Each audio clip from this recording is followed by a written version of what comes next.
A Fox News alert, the death penalty no longer an option for convicted murderer Jodi Arias as a second jury fails to decide on her sentence.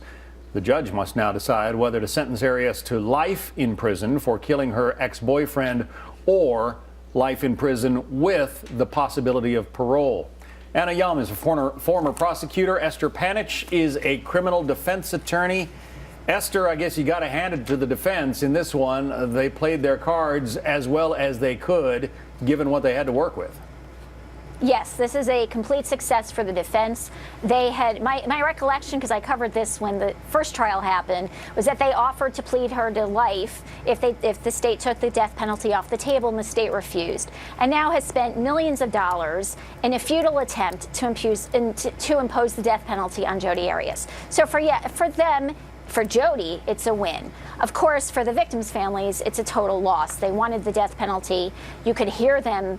I was listening on the radio to the verdict being read, and they were wailing in the background. Obviously, this is just another tragedy in the course of many tragedies of their loss of their family member. Right. Travis Alexander, in many ways, was made to be the brute in all of this, Anna. The testimony, that was given about him, and supposedly his sexual desires, his control of Jodi Arias. This was a case in which the victim becomes the bad guy.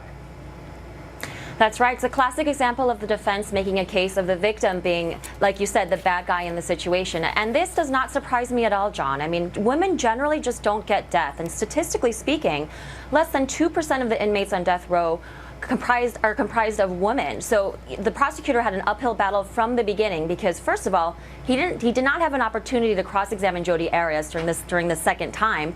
And secondly, like you said, the defense made Travis Alexander looked so bad, and this jury did not get an opportunity to see all of the aggravating factors from the guilt phase in the beginning part of the trial. So as a trial attorney myself and as a former prosecutor, I can tell you the more days that go by during the deliberations, your heart just sinks some more because you know that there's people fighting in there and there's people fighting for the defendant, in this case Jodi Arias. Yeah, Esther, this was a death qualified jury panel. In other words, everybody who was on this panel said, yes, I would be able to vote for the death penalty if I believed it were the right decision. So clearly, some of these jurors, for whatever reason, could not be persuaded that this crime was heinous enough to deserve death.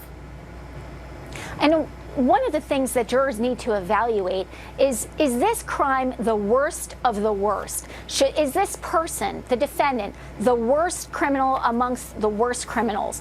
And it's very difficult to come up with that conclusion when at the same time you have the Jodi Arias death penalty case, you have the Aurora, Colorado case, you have the Tsarnaev case, those with multiple victims. So if you're going to say Jodi Arias, or if you're going to say Tsarnaev and Holmes are the worst of the worst and deserving of death, then does Jodi Arias really fit in there? And these jurors may have left, this decision may have been based on something other than how much they hate Jodi Arias for what she did to Travis Alexander. It could be that if they're going to do the most solemn thing a citizen can do, which is impose death on a fellow citizen, can they do it when they have to find Jodi Arias to be the worst of the worst on this planet? We'll find out what the judge decides likely in April, whether it's life or life with the possibility of parole. Esther Panich and Anna Yum, thank you.